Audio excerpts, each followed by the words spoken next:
Hi, today I'm just going to talk quite briefly about the circle of fifths or cycle of fifths. First thing to say about that is those two things are the same. It's two names, cycle of fifths, circle of fifths, they're the same thing. I tend to call it a cycle of fifths, but it's just how I learned it. Okay, so to understand what the cycle of fifths is, first of all you need to know what a fifth is. And if you play guitar, this is quite easy, but I'll just quickly explain the theory behind it. In case you don't already know. So if I take a major scale, now the major scale is the most important scale pattern and most important thing really that you can learn if you're learning any music theory, certainly in Western music. Learn the major scale. It's not something you'll use a lot to play on your guitar, but it's just the most important thing to know if you're looking at theory. So if I play a major scale starting on A, for example, here's A. Now that's just one octave. Normally on guitar we tend to learn things in two octaves, but you only need one octave for this. So there's 8 notes there. The 8th one is the first one again. They're both A's in this example. So once you get to that 8th one, you're actually starting again. So we've got 1, 2, 3, 4, 5, 6, 7, 8, or 1. Right, now a fifth is the space in sound between the first note and the 5th note of that scale. 1, 2, 3, 4, 5. So from this note to this note is a fifth. Now technically it's usually called the perfect fifth. Don't need to get into that now, I just want to keep this quite simple. So that's what the fifth is. It's just the fifth going from the first note to the 5th note of a major scale. Now on guitar, if you're starting on this string, on the E string, then, and that's your root note, so that's the A in this example, then the 5th will always be on the next string 2 frets along. So if that's your root, your first note, then your 5th will be there. Wherever you are, so if I play here, there's the 5th. Go here, there's the 5th. So the 5th is always along 2 frets down into the next string, into the A string. And that's why you may have learned power chords on your guitar, which look like this.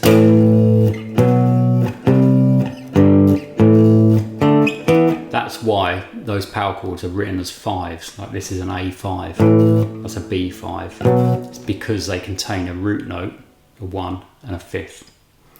So A and its 5th combined make a power chord. So that's what a fifth is. So when you play guitar, it's quite easy to find the 5th because you just form the power chord shape, and the note this finger's playing will be the 5th above this note. Right, so the cycle of fifths is where, if you imagine a clock face, I've actually written, I've got printed one out here, like a clock face, there's 12 positions, so that's like 12 o'clock, that's 6 o'clock, that's 1 o'clock, 2 o'clock, and so on. And the reason there's 12 positions like a clock face is because there's 12 notes in music, 12 different notes in Western music, the way it's divided up. There's 12 different notes. Some of them have got 2 names, but there's actually 12 different sounds before you then get to the first one again, up the octave. Right, so if I go back to my guitar quickly, let's say we start on C, because that's the cycle of fifths is normally written like this, well it's always written like this, with C at the 12 o'clock position. So that's usually our starting point, is C. Right, we don't need to really worry too much about why that is at the moment, but there are reasons. So if I find C on my guitar on this string, it's there, 8th fret. So to find the 5th, think of the power chord. So this note here, whatever that is the 5th of C, 5th above C. So that note is a G. So that means G is a 5th above C. So if you're starting on C and you need to go up a 5th, your next note would be G. So that's why on the cycle of fifths going clockwise, G is the next note on there because that's a 5th above this. So then if you need to find the 5th above G, you can tell by looking at this diagram that it's going to be a D. If we go back to the guitar and check that, I know G was here, but I'm going to find it on this string because I already know that G is there. You may know that. So the 5th will be this note here because it forms the power chord with this note, and that note is a D. So upper 5th from G is a D. So if we want to go upper 5th from D, find D. I could use this one, but I'm going to find it on this string just to keep it the same. That note's D. Upper 5th is whatever this note is, which happens to be an A. So A is the 5th above D. So we go back to the chart, and A is the next one. So if we kept doing that on our guitar, these are the notes we'd end up with. And when you get to here, sometimes this one's always written with both names. G flat and F sharp are the same note, the same sound. There's 2 names. Technically they are 2 notes, individual notes, but they both sound the same. So they're written like that. And often this one on cycle of fifths charts, this is often written as D flat stroke C sharp, because C sharp and D flat are the same thing. That's the same as G sharp. A flat and G sharp are the same. But usually on a cycle like this, that's just written as A flat. But it's the same thing.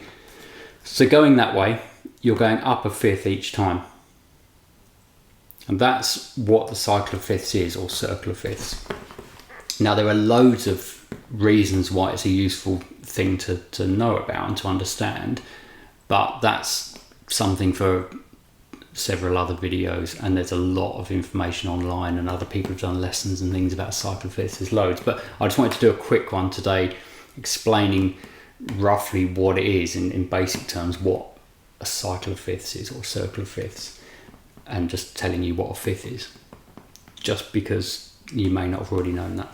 Okay, I hope that makes sense. So if you like this one, please click like and subscribe if you haven't already.